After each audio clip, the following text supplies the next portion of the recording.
There was something I read where it said you could either work at building your bank or you can work at building your brand. And there is no right or wrong answer, but it's right or wrong as far as the timing of it.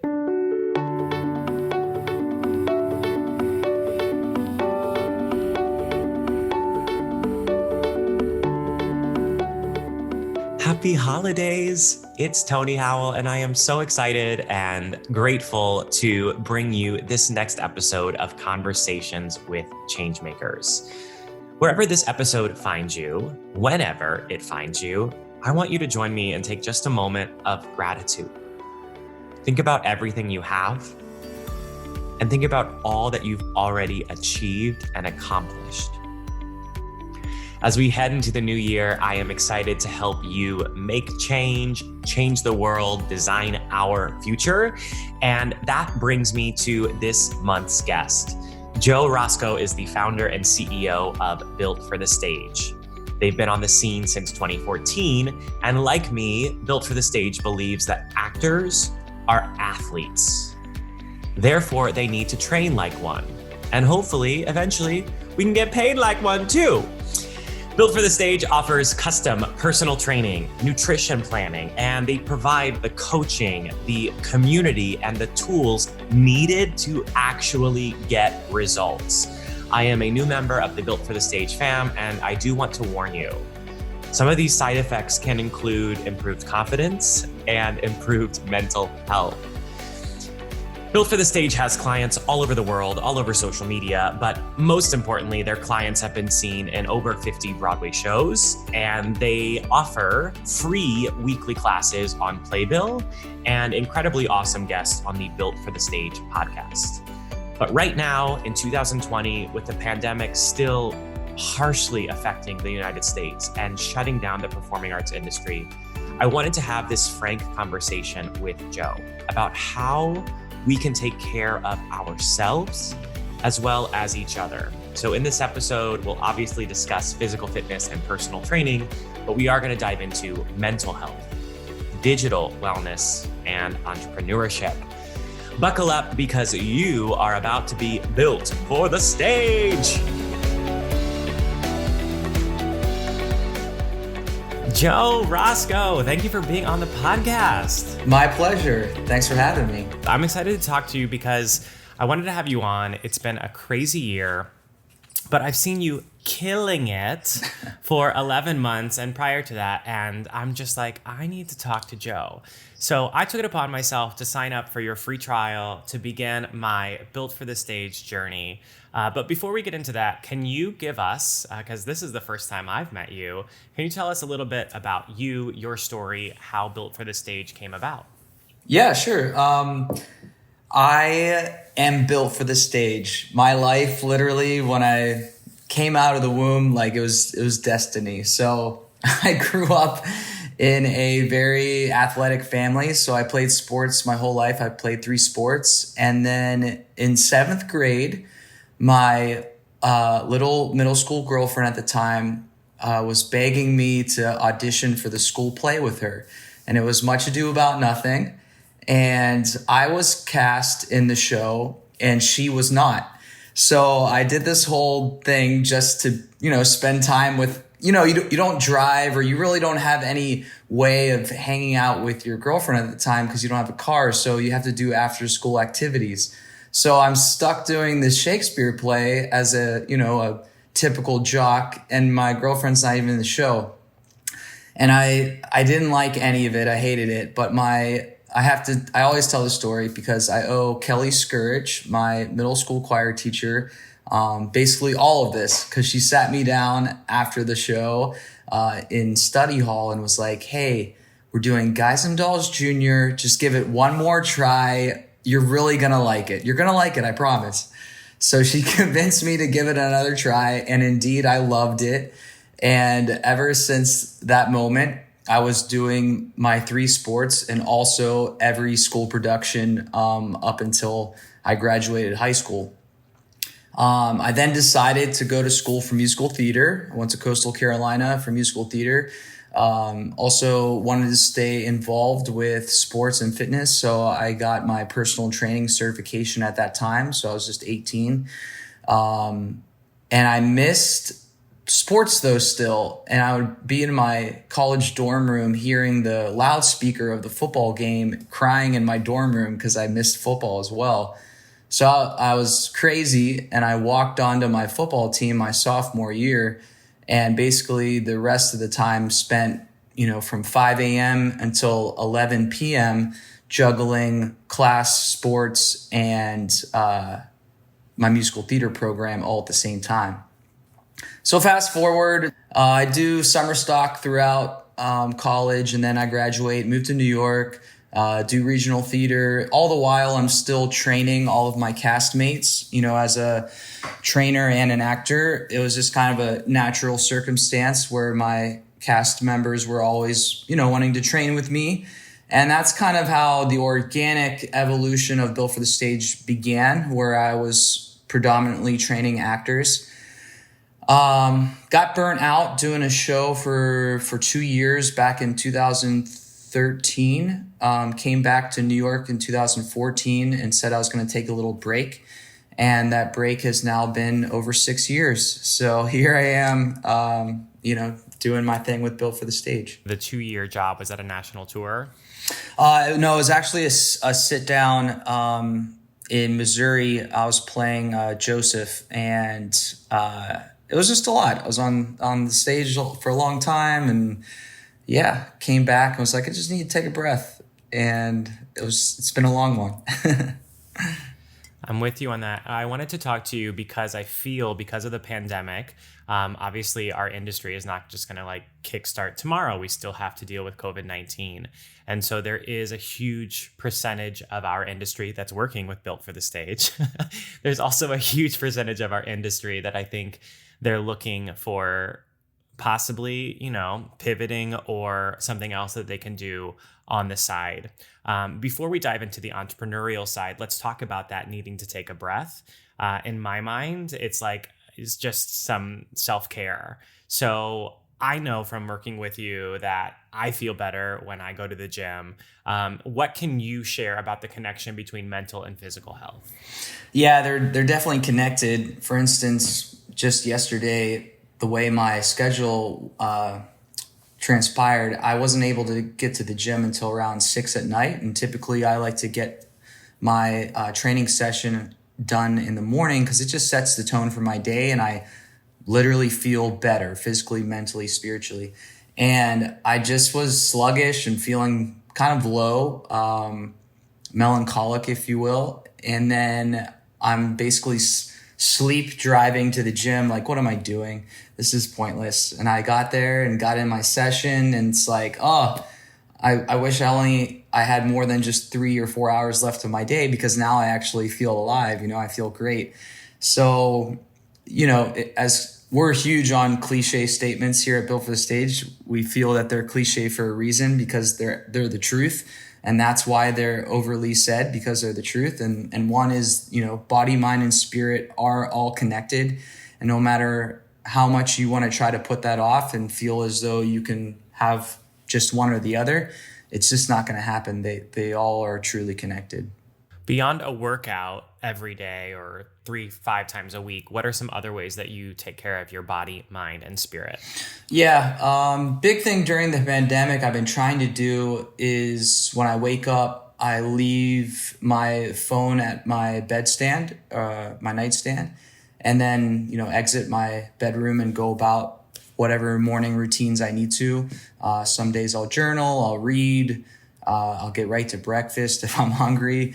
But leaving the phone behind has been highly beneficial for mental health. And I always keep a schedule on my Google Calendar. But another thing that helps me as well is just, even though I have it there, I'll physically write out my schedule just to kind of take a literal physical breath.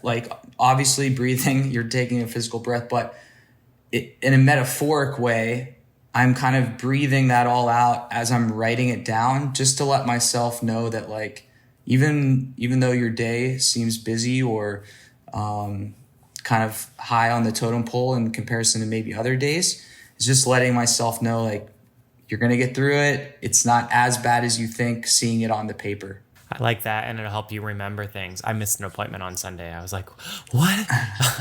Yeah. Question, I got to poke around. You said you drive to the gym. Where are you? Where are you based?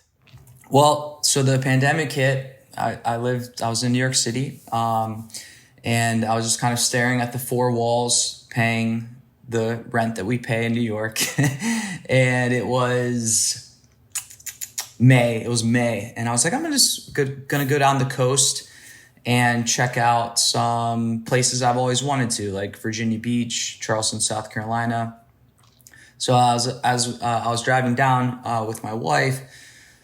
We were planning to make our final stop in Sarasota, Florida, and we didn't know what would come of it. We just did a short-term rental for 3 months, and we really liked it. We liked the vibe for the pandemic. And so what I've been doing is I've been based down here and flying up to New York when needed for work. So yeah, I'm down here in Florida. I'm in Mexico today. So for the listeners, I want to highlight there that we've both created location freedom. And I think we'll see a little bit more of that in the entertainment industry as we find new ways to create art remotely. One of the other things that you were talking about was like how you were juggling so many things in middle school. You were able to do sports and whatnot. So can you tell us what a typical day for Joe looks like in 2020? Yeah. 2020 has been tough because my whole life has been just go, go, go. Not always to my benefit. You know, it's kind of like the ups and downs of Joe Rosko. Sometimes I need to put the brakes on, but I tend not to.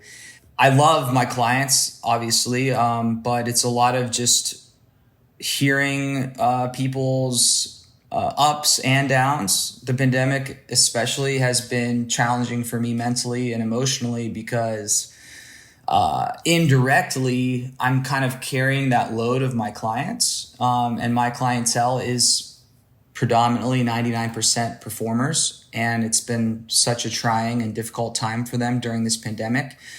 So a lot of it has been not so much like, hey, I need help with technique on this movement, but it's more so been like, hey, please help me get back to this because I just can't find my way to continue to work out in the midst of the struggles and stress.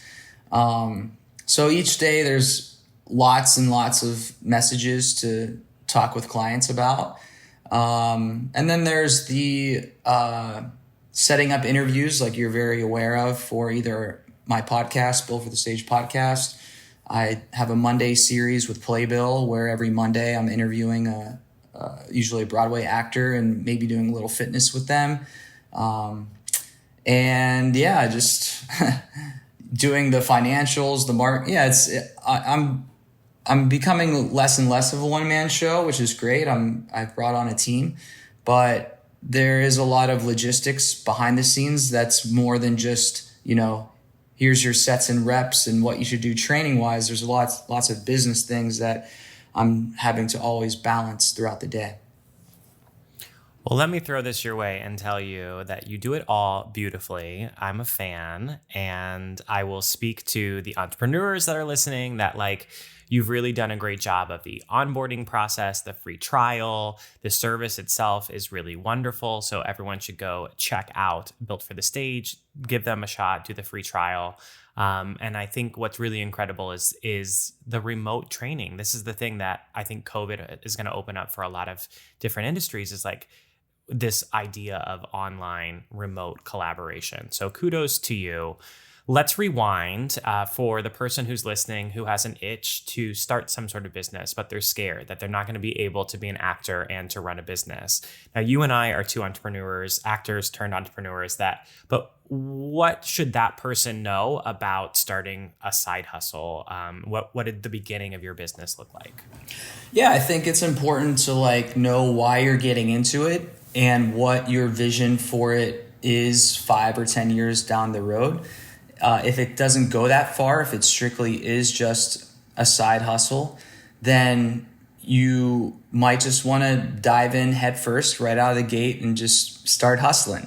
If you see it a little bit further down the road and see it as something that you really truly want to lay seed into, then first I would get around as many people that have already done it than that you can. If you're wanting to really see this further down the road, 5 or 10 years from now, I would encourage you to surround yourself with as many people that have already done it. And it doesn't necessarily have to be the exact topic or business field that you are wanting to enter into, but just someone who has done the grind of starting their own business and seemingly is successful at it. And you obviously can learn a lot from that.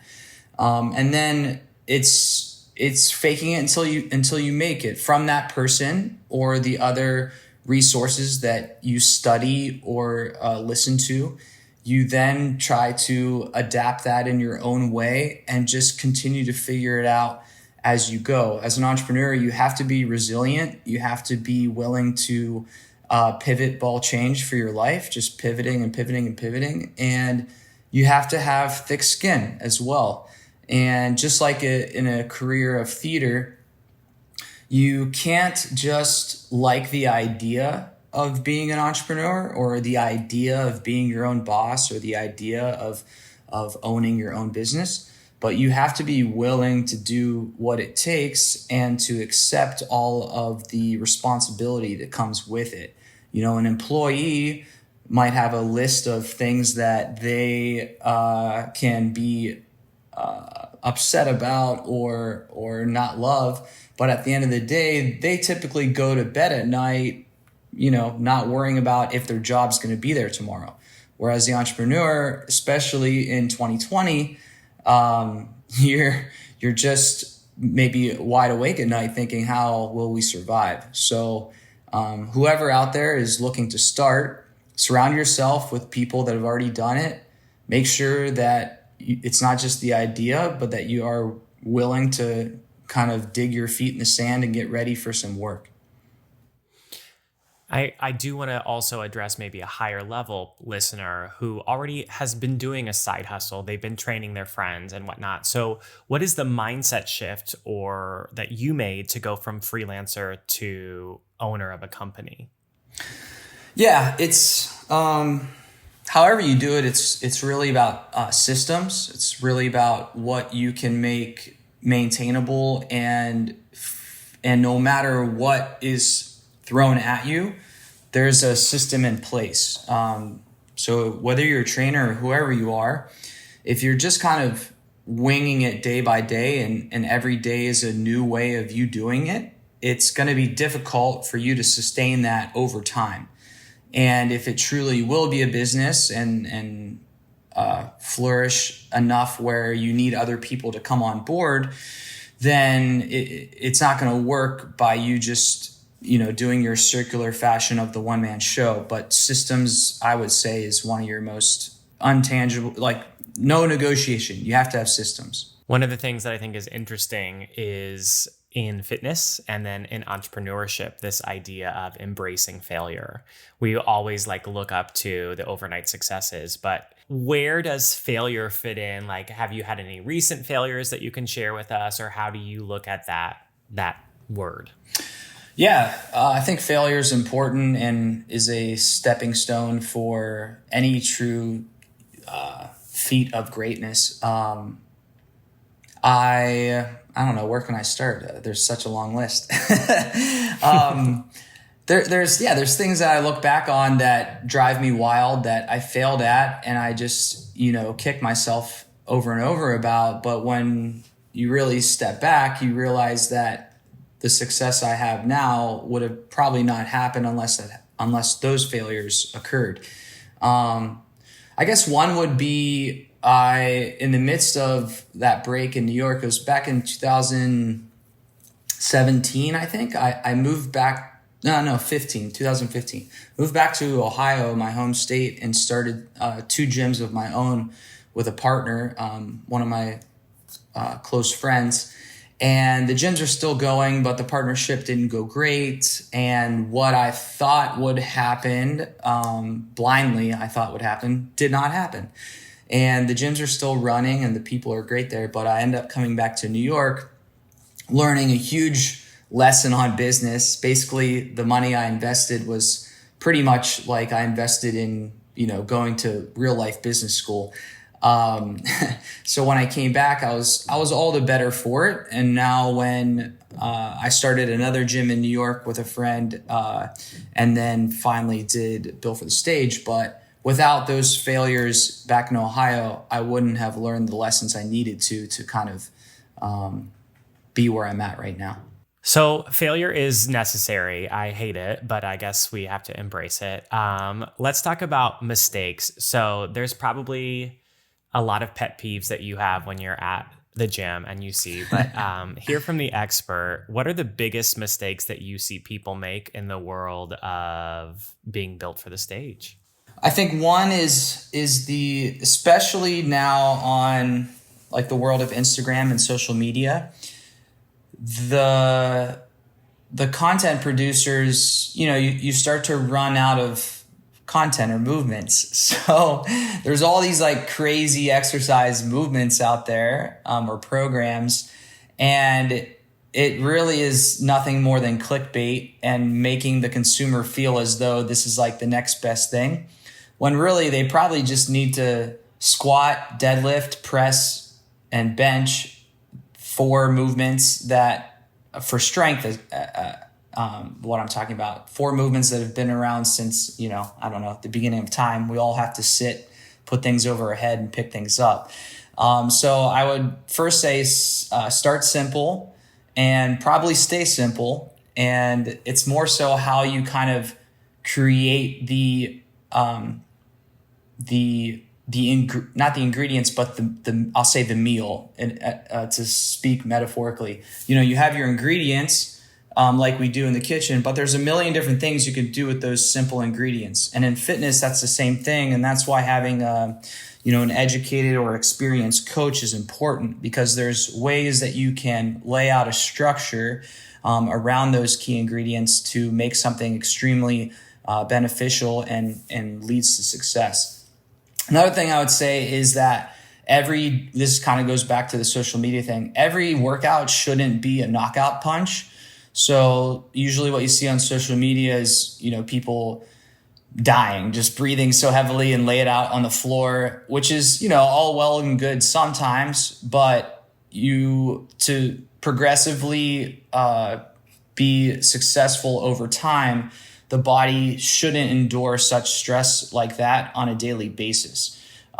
So knowing when you should be going 50%, 70%, 100%, and also just understanding percentages too. Like, if I told you, hey, I want you to run your 1 mile pace at 70%, do you know how to calculate those percentages? Do you have the patience? Some people, they're like, screw it, that's not even worth it. But it just all depends on how much you want to get out of it. So kind of speaking as a brainy coach, keep it simple, and you have to strategically know how to lay out a linear progression. And that's what a coach can do for you as well. It's not just about your 1 day or your 1 week or even your month. It goes into quarters of the year and so on and so forth. I like it. I mean, I told you my goals, and every day I'm like, every day isn't a knockout, but I'm leaving comments telling you this one was a knockout. not to interrupt, but just saying all of that, really it's the same for being an entrepreneur. You can't just have the daily plan or weekly plan, or, you have to have your year per se mapped out of where you're going. And if you don't, you can make some progress, just like we can in fitness. But if you really have your ducks in a row, that's when you're going to see yourself skyrocket and really get those results you're looking for. So you kind of work a bridge between in-person, what would traditionally be an in-person job of like being with a client and training them, and having this online business. And then you're also partnering left and right with Playbill and other brands. What is your prediction for 2021, this digital age that we're going to be in? And specifically, what does it mean for the theater industry? Well, for businesses or trainers, I think the online platform is kind of now undeniable. Before there was businesses where they were just online or they were still brick and mortar, but I feel now you after the pandemic you won't have a choice. You'll have to offer some type of online product or service of some sort. As far as the theater industry goes, it's tough to say because, like we were saying before, things aren't just going to return immediately, back to normal. So I envision them doing more online performances in open spaces. I think what you've seen from Open Jar Studios in New York City, where they have a very large rehearsal space they've been using for performances with tables with like the plexiglass dividers and usually it's been a one man or one woman show where they're doing a concert of some sort. I think you're going to see that on a larger scale where you'll see more performances on the stage that are also being live streamed online. And I also think for the industry, you see it now on Netflix with Hamilton, with Diana coming out. I think it's going to start to become normalized to have your show recorded and produced. I think for the longest time, the industry fought it because they thought if they did that, then no one would travel to New York to see the show, or the people in New York would see something else because they've already seen your thing on TV. But I think that theory is going to be torn down. And I think we're going to see a lot more, if not all, productions being produced on camera. I mean, you have some physical products, and I have a client right now who's an opera singer, and she has productions of her operas available for sale on her new website. So I think you're absolutely right. And then as a business person, have you seen increased revenue because you've been able to sell swag, things like that? For me, it's tough to tell because I honestly, from the beginning, when I started Built for the Stage, it was remote only from the start. We never were brick and mortar. I always trained all the clients online as well as sold my merchandise online as well. So I think if anything, all of this will help just because now it's becoming more normalized. So I haven't seen anything significant, like I said, just because I kind of already started doing this before the pandemic even hit, which was actually very fortunate for us. So yeah, that's all I really could say for that question.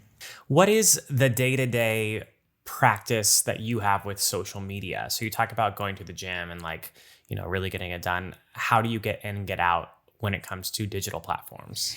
Yeah, I like to, as far as running my business on social media, I like to use Instagram drafts. So if you go into Instagram and you go to create a post, you choose your photos or videos, whatever the content will be, type out your post, get it all ready. And then if you click back a few times as much as you can, it'll ask you if you want to save it as a draft. So I basically, I set aside a day or two in my week to get all of those ready so that when it comes time for the post to go up, I'm not having to stop everything or schedule something out within that particular day to do it. I already have it ready. So the posting doesn't really take much time. I try to interact with people, followers, 3 times a day. And that's just, to try to keep the engagement of the clients or potential clients there. So whether that's through DMs or people tagging us, or just relevant things that I see on social media. But the drafts really help. And then the 3 times a day is intentional so that I'm not just sitting there just kind of being reactive, but instead choosing when I'm going to be on social media. What about your email inbox? What are your practices for managing email? I check it pretty close. Not first thing. It's not the first thing I do, but I try to get to it before 10 a.m.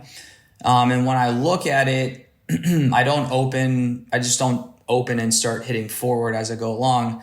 I'll just look at my subject fields and see what is needed to be taken care of immediately, and then things that I know that I can address later on in the day. I read a book, can't remember what it's called. I'm not very good with titles or names of people, to my dismay. But something that really helped me was they talked about your productivity mentally during certain points of the day. So like a lot of people want to get up and first thing, like feel good about themselves and check their emails and like, check mark off the list.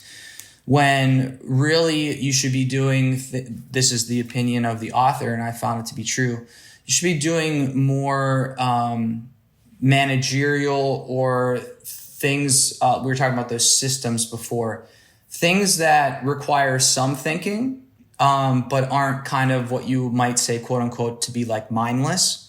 And then once you get towards like that mid morning of 11 a.m. or so, that's when you want to do your most like creative or most activities that you need all of that brain stimulus to be your best.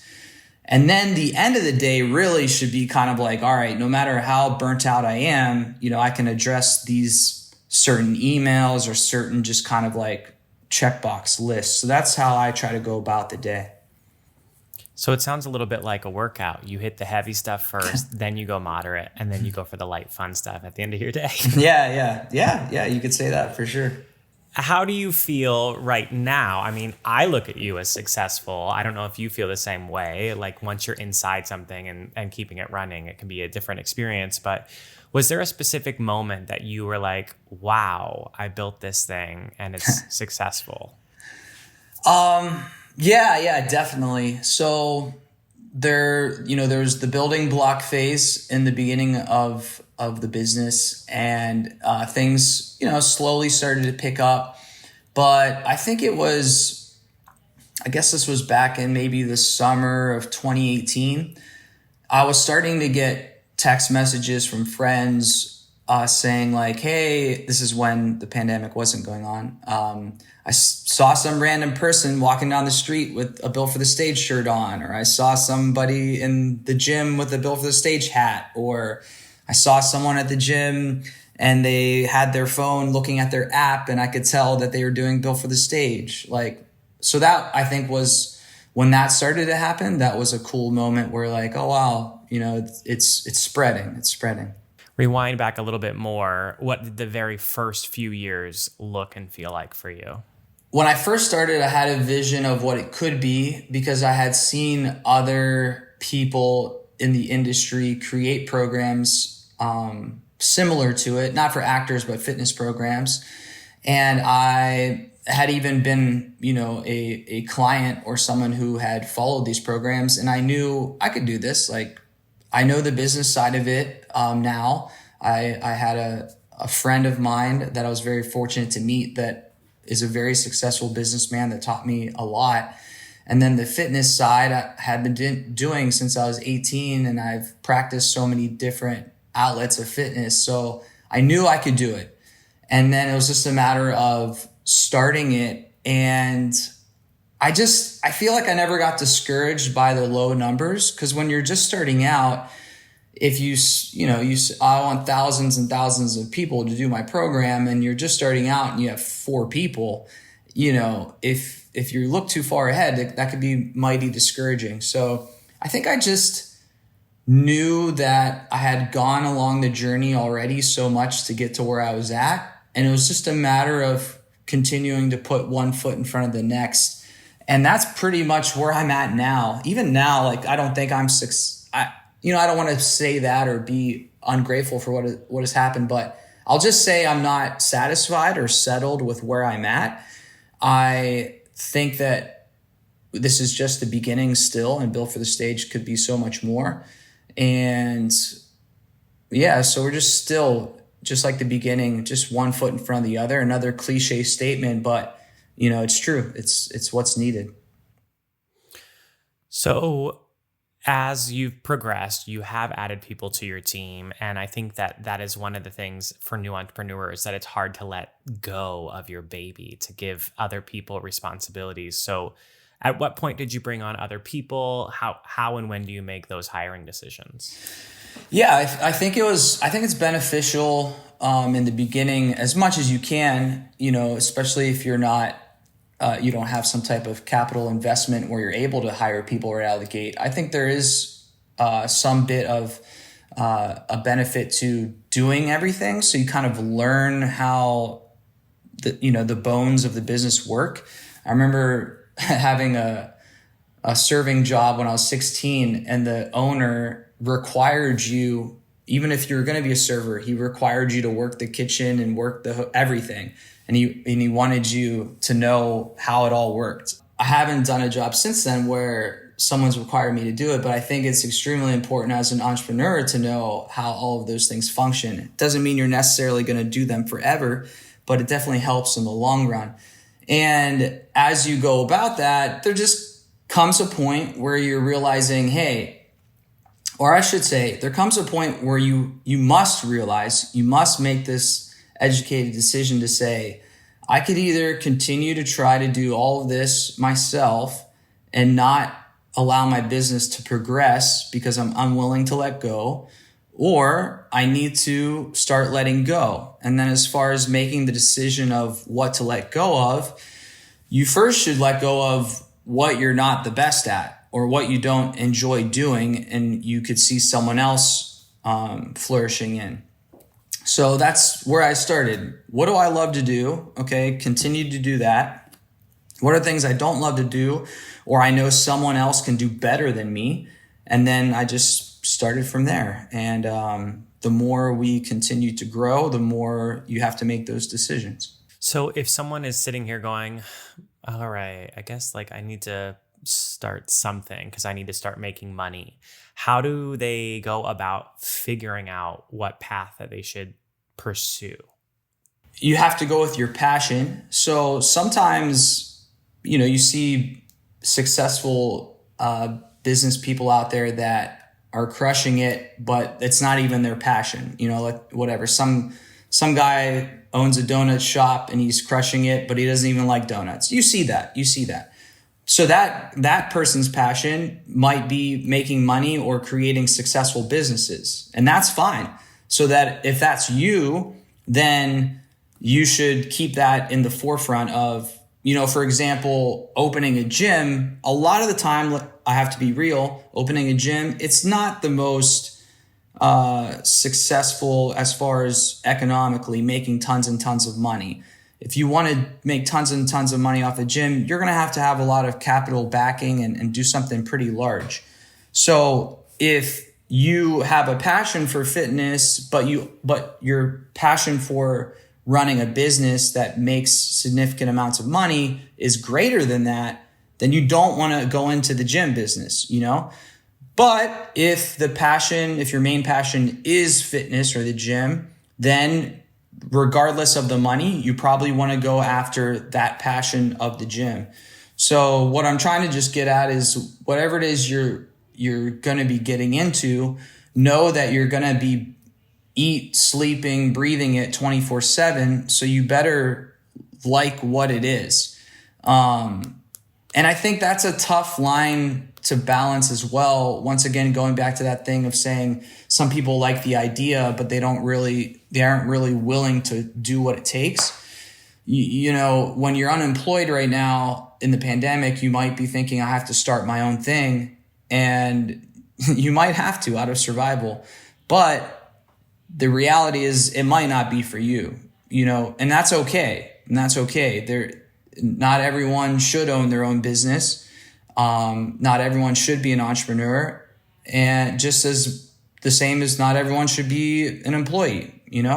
We all are very unique people, and you have to follow the passion. I love that you said that because, yeah, I mean, my intention was to have you on because clearly there's an industry that's hurting. So I wanted to get your perspective of different ways that you can help take care of them. And one of the things, you've interviewed dozens of people through Playbill as well as through the Built for the Stage podcast. Are there any through lines, any big ideas that you hear over and over from your guests? Yeah, it's a pretty strong statement, but I'll say a large part of success can be about who you know. And the actors and performers that I interview, a lot of the time it's about when they get their foot in the door and they get that chance that not only did they come through as performers, but they came through as people as well. And a lot of the time it just comes down to, who do I enjoy working with? Who do I like to have in the room? So when these people are booking show after show, a lot of the time they might be the same talent level as someone else, or maybe just even a touch less. But the people casting the show know that, oh, so-and-so is good people. They're good to have around. They're going to be good for the morale of the cast and so on and so forth. So I think that's one of the biggest driving factors, like be a good human, and really get to know as many people as you can. If it is all about who you know, then the more people you know and the more positive relationships you have, the better it'll be for you in the long run. Speaking of good people to know. Hey, Joe, what you got coming down the pipeline? What's Built for the Stage working on? What are we working on right now? Right now, there was something I read where it said you could either work at building your bank or you can work at building your brand. And there is no right or wrong answer, but it's right or wrong as far as the timing of it. So right now, I run a business that is targeted towards actors and performers that are out of work, hurting, and probably never at a lower point in their life than right now. So we made the decision to really focus on just building our brand and not trying to constantly sell people. So things that we've been doing, we did this big special. We lowered our prices to $8 a month during the height of the pandemic back in March and April. And we donated all of that to the Actors Fund. And when we returned to our normal pricing, we've continued to donate those $8 to the Actors Fund every month. So every first of the month, we've been contributing a great amount. I'll just modestly say that. And now coming into the holidays, we're starting a thing called the Gift of Theater, where we're donating all profits of apparel and new subscriptions to unemployed theater parents that are in need. Like I said earlier in the interview, I've heard story after story after story of these just unfortunate circumstances, and a lot of them have been parents. So that hit home for us because that you have your kids involved as well that really have nothing. They're helpless in that sense. So we're going to be donating that to all of the unemployed theater parents that we have within our community that we have on a list. And we're excited for that. That's up until December 15th. We'll also be running a special where people can sign up for $1 for the rest of the year as sort of a holiday special. And they'll get a t-shirt come January 1st. And once again, those fundings will go to those theater parents as well come January 1st. So yeah, we're just trying to, that's what's in the pipeline. It's just helping people as much as we can and knowing that in 2021 or whenever it is, people at that point will remember Built for the Stage to be a business that was looking to help others and instead of just continuing to try to pad their bank account.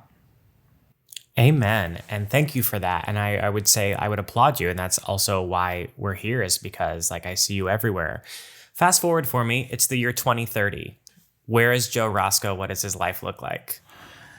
Yeah, I hope to be not only helping clients with their fitness, but I hope to be helping trainers with their profession. I hope to have a whole team of actor trainers training actors through Built for the Stage.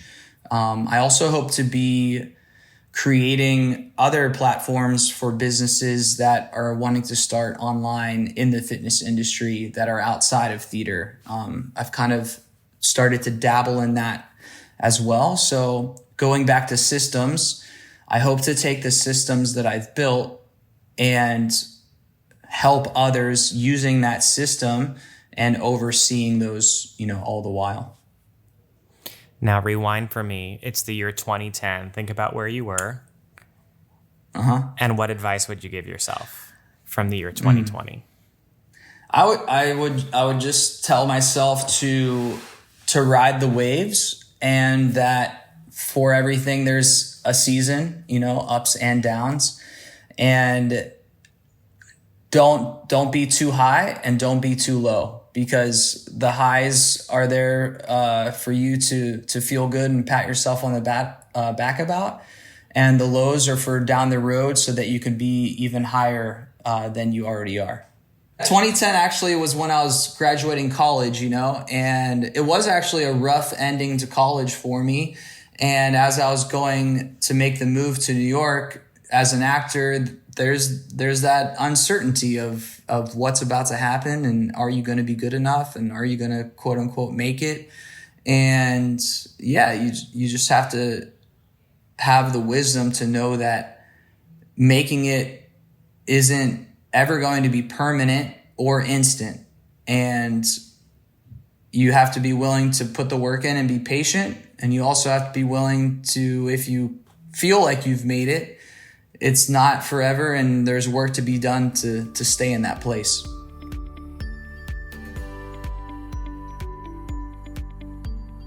Thank you so much for being on the show, Joe. Thank you for who you are and the work that you do. Also, thank you for listening, for who you are and the work that you do. I want to highlight just a few things that Joe shared in this episode, that mind, body, and spirit are connected. I say that in a different way, that we have our mental wellness, our physical wellness, and our digital wellness.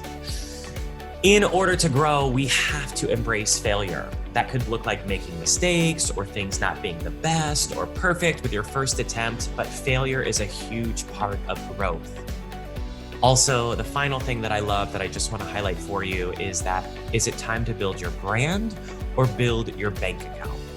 One feels very long-term, the other feels very short-term focused. And regardless, the truth in both of those, as you'll learn if you join me for my free brand bootcamp, is that it all comes down to your reputation and in each individual relationship.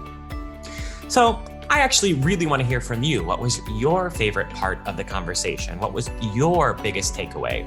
So if you would, take a screenshot right now and tag us on social media. Let Joe and I know what really popped for you, and I can't wait to connect with you. If you'd rather share that in a review, all good, but I definitely would love to hear from you. Now, if you want to go further to get started on your fitness or your entrepreneurial journey, I'd invite you to click the link that goes alongside this episode. I've gathered a curated list of resources for you, including a free trial for Built for the Stage, an invite to Presence, our annual online class that teaches personal branding and how to get photos that will pay you back, and other entrepreneurial resources, including books, a nomad list of where you can travel and work remote, how to get remote health insurance, all kinds of good stuff. So click that link. We do have one more episode for season 2 of Conversations with Changemakers. So if you enjoyed this episode, I'd invite you to leave a review, check out our past conversations, and get subscribed for our season finale. Thank you so much for listening. Thank you for sharing your thoughts and giving us your time. Have the happiest holiday season, and think about this. How can you use your work to change the world. Maybe you and I can have a conversation about it very soon.